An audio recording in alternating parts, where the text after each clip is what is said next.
Hello বন্ধুরা, সজল computer ট্রিক্সের আরও একটি গুরুত্বপূর্ণ নতুন ভিডিওতে আপনাদের প্রত্যেককে স্বাগত জানাই। আমি আমার এই চ্যানেলে প্রতিদিন কম্পিউটারের বিভিন্ন ধরনের ট্রিক্সগুলো নিয়ে আলোচনা করে থাকি। তার মধ্যে এক্সেল, এমএস ওয়ার্ড, স্প্রেডশিট এবং কম্পিউটারের বিভিন্ন ধরনের টিপসগুলো নিয়ে আলোচনা করে থাকি।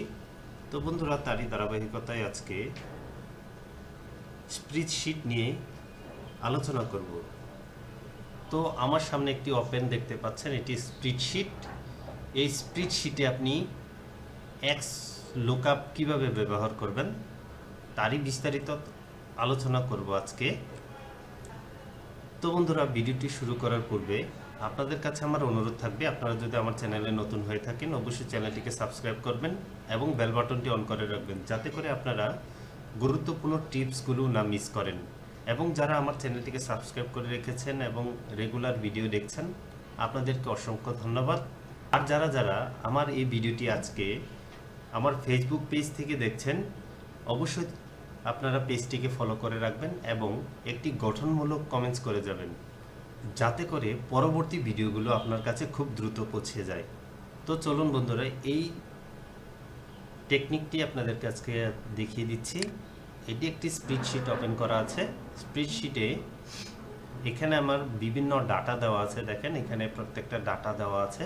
তো এই ডাটাগুলো আপনি কিভাবে একটি এক্স লুকআপ, একটি আইডি মেনশন করে আপনি ডাটাগুলো বের করতে পারবেন, তার প্রসেসিংগুলো আজকে আপনাদের সাথে আলোচনা করব।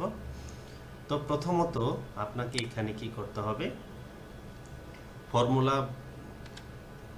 দিতে হবে। তো প্রথমে তো আমি এক্স লুকআপ লিখে নিচ্ছি, এক্স লুকআপ দিলাম, তারপর ফার্স্ট ব্র্যাকেট ওপেন করলাম, তারপরে এই আইডির জায়গায় দিলাম, তারপর কমা দিব।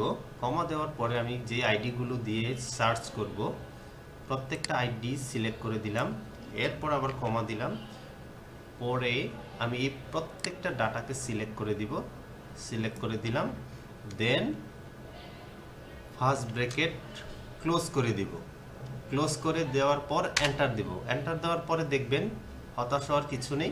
আপনি এখানে যখন নিয়ে দিবেন তখন এনে একটা আসবে, তো কোনো সমস্যা নেই। তারপর এখান থেকে আপনি যে কোনো একটা আইডি নিয়ে এসে এখানে বসিয়ে দেন, দেখেন আপনার পুরো ডাটা চলে আসছে এই আইডির এগেনস্টে। দেখেন আপনি এখান থেকে আবার আইডি একটা চেঞ্জ করতে পারেন। আইডি চেঞ্জ করবেন, মনে করেন আমি দিয়ে দিলাম 15, আইডি 15। দেখেন এই আইডির এগেনস্টে যতগুলো নাম্বার আছে তার টোটাল ইনফরমেশন এখানে দেওয়া আছে। তারপর আবার একটা আইডি চেঞ্জ করে দেখেন দিলাম 17। দেখেন 17-র এই আইডিটা, 17 আইডিটা আপনি সার্চ করে দেখেন, এই যে এখানে দেখেন এই যে 17 আইডির এগেনস্টে যা আছে এই ইনফরমেশনটা অটোমেটিক বসে গেছে।